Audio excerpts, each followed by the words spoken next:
बाबर, मैं जावेद इकबाल हूँ 24 न्यूज़ से। मेरा आपसे सवाल है कि कुछ लोग आपके नाक़िदीन कह रहे हैं कि अब आपकी टीम पे गिरफ्त बड़ी कमज़ोर होती जा रही है। आपका क्योंकि कुछ दोस्ती यारी का जो सिलसिला था कुछ ख़त्म होता जा रहा है पाकिस्तान टीम में। कौन सी जब दोस्ती से यारी? शाहिद आफरीदी टीम में आए हैं तो पहले उन्होंने एक विकेट उड़ाई है वाइस कैप्टन को, यानी अब नया आ गया है शान मसूद वनडे का। उसके बाद जो है कहा जा रहा है कि अब टेस्ट की भी कप्तानी आपसे जल्द छीनने जाने वाली है। तो इस बारे में क्या कहेंगे आप? सर ये आपको पता होगा किसकी कप्तानी किसके पास जा रही है। मुझे नहीं इसी चीज़ का इल्म। मेरा काम है अंदर परफॉर्म करना और टीम से परफॉर्मेंस लेना। बाबर आप बाबर, ये थोड़ा सा ज़ाहिर है मुश्किल टेस्ट सीज़न रहा है, अभी भी ऑस्ट्रेलिया भी, इंग्लैंड टीम्स भी मुश्किल आई हैं, लेकिन पाकिस्तान ने भी काफ़ी कुछ सीखा होगा। तो मैं ये, अब पाकिस्तान को यूएई से पाकिस्तान आए 2-3 साल हो गए हैं, 2-3 सीजन्स भी यहाँ गुजार लिए हैं, आपने उनमें काफ़ी खेला भी है। आपको कोई आइडिया समझ आ रही है कि पाकिस्तान किस किस्म का होम टेम्पलेट सेट करना चाहती है, कि क्या बॉलिंग है या फिर किस किस्म के ट्रैक्स हैं जो पाकिस्तान को बेस्ट चांस देता है होम पे टेस्ट मैचेस कंसिस्टेंटली जीतने के लिए? डेफिनेटली टेस्ट सीज़न हमारा वैसा नहीं गया जैसा हम एक्सपेक्ट कर रहे थे और जैसे हम क्रिकेट खेलते आ रहे थे। एक्सक्यूज़ नहीं है, लेकिन अनफॉर्चुनेटली हमारे कुछ प्लेयर्स अनफिट हुए, जिसकी वजह से हम थोड़ा सा हमारा जो कम्बिनेशन है था वो थोड़ा सा डिस्टर्ब हुआ। और दूसरी रही बात आपकी कंडीशंस की, देखें हर वेन्यू का डिफरेंट कंडीशंस हैं, उस हिसाब से आप उसको लेके चलते हैं। अपना इनपुट देते हैं आपके हमें किस तरह की पिचें चाहिए, हमारी स्ट्रेंथ क्या है, हम उसको लेके चलते हैं।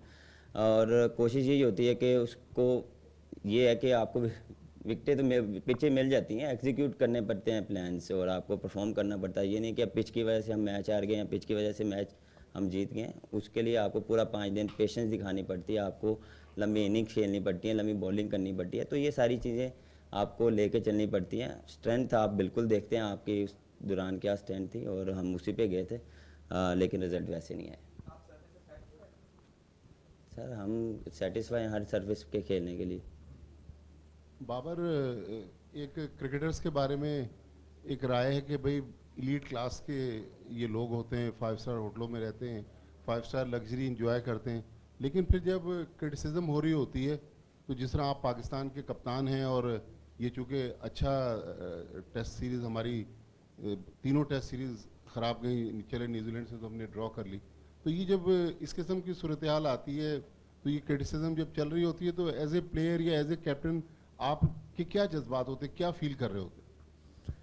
देखिए ये चीज़ें जो चलती रहती हैं, ये लाइफ का हिस्सा है और आपको इसमें रह के अपने आप को बूस्टअप करना पड़ता है। और एज अ टीम और एज अ कप्तान मैं कोशिश करता हूँ ये चीज़ें जितनी ग्रुप से और टीम से दूर रखी जाए वो अच्छा है, क्योंकि हम कोशिश करते हैं कि पॉजिटिव रहें। बिल्कुल मिस्टेक होती हैं, अप एंड डाउन चीज़ें लाइफ में चलती हैं। हाँ ये है कि हम कोशिश करते हैं कि उस चीज़ से जितना हम सीखें गलतियों से उतना हमारे लिए अच्छा है। हर एक की अपनी ओपिनियन होती है, हर एक का अपना बोलने का मकसद होता है, लेकिन हमारा जो काम है परफॉर्म करना और परफॉर्म हम कोशिश करते हैं कि करते रहें। बाबर, बार बार हम ये कहते हैं और कि वाइट बॉल की हमारी परफॉर्मेंस बहुत अच्छी है, लेकिन रेड बॉल में हम ख़राब हो रहे हैं। तो क्या हमें करना पड़ेगा? क्या हमें अपने बॉलर्स या कुछ प्लेयर्स रेड बॉल के लिए बिल्कुल अलग मखसूस करने पड़ेंगे?